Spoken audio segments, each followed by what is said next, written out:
A hi, praise the Lord. आज फिर आपकी बहन एंजल कुछ नया लेकर आई है। हम देखेंगे प्रभु का कलाम हमसे क्या बात करने जा रहा है। उससे पहले मेरा आप लोगों से एक सवाल है, कभी आपके मन में ऐसा हुआ है कि भविष्य की चिंता, परिवार की समस्या, बीमारी, नौकरी, पैसों की चिंता, इन सब चिंताओं में आप रात भर सो नहीं सके? इफ़ यस, तो परमेश्वर का वचन आज आपसे कहता है, don't fear for I am with you. डरो मत क्योंकि मैं तेरे संग हूँ। आमीन। हम निकालेंगे पवित्र शास्त्र बाइबल में से मरकुस रचित सुसमाचार अध्याय 4 का 35 से 41। आंधी को शांत करना। उसी दिन जब सांझ हुई तो उसने चेलों से कहा, आओ हम पार चलें। और वे भीड़ को छोड़कर जैसे वह था वैसे ही उस नाव पर साथ ले चले।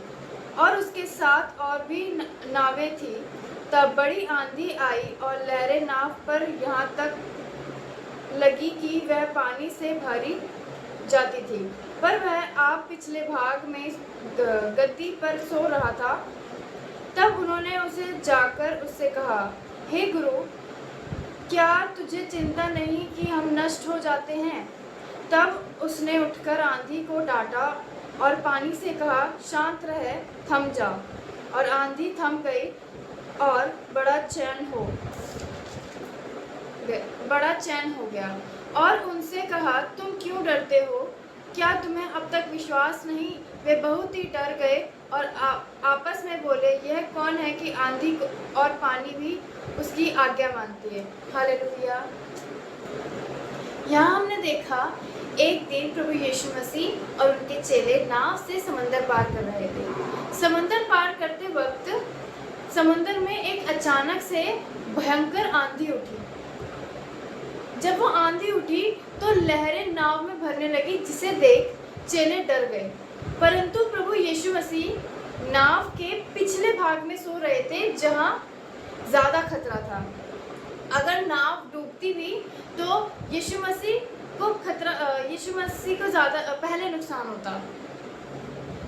चेले यीशु से कहने लगे, गुरु, आपको चिंता नहीं कि हम नष्ट हो जा रहे हैं? यीशु मसीह उठे और आंधी से कहा, शांत हो, थम जा। इमीडिएटली द स्टॉर्म बिकेम काम। फिर यीशु ने उनसे पूछा, तुम इतने भयभीत क्यों हो? क्या अब तक तुम्हें विश्वास नहीं? Listen, sometimes the greatest storm is not outside, but it's inside us.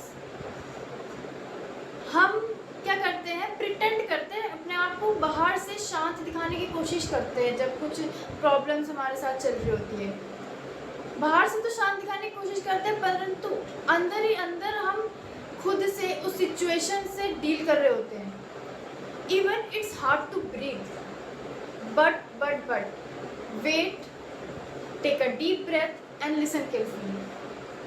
God doesn't want you to live in anxiety. Hallelujah.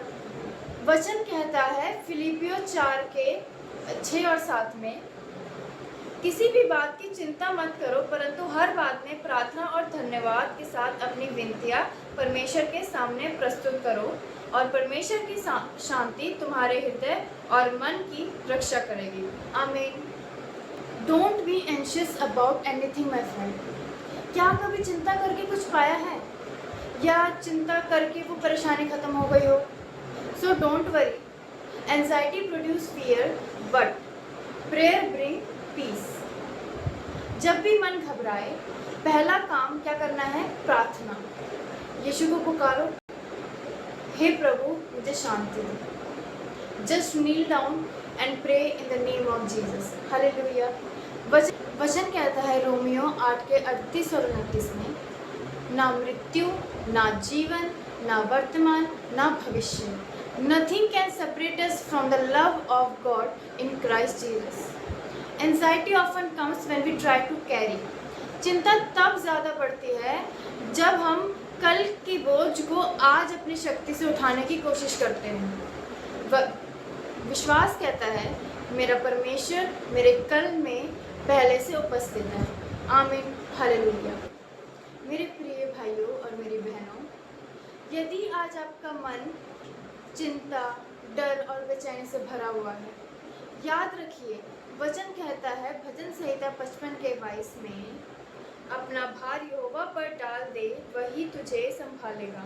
Cast your burden on the Lord and he will sustain you. Anxiety weakens you.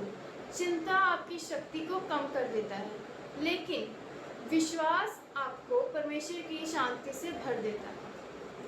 Don't magnify your problem, magnify your God. Amen. Hallelujah. Take care. God bless you all and follow for more.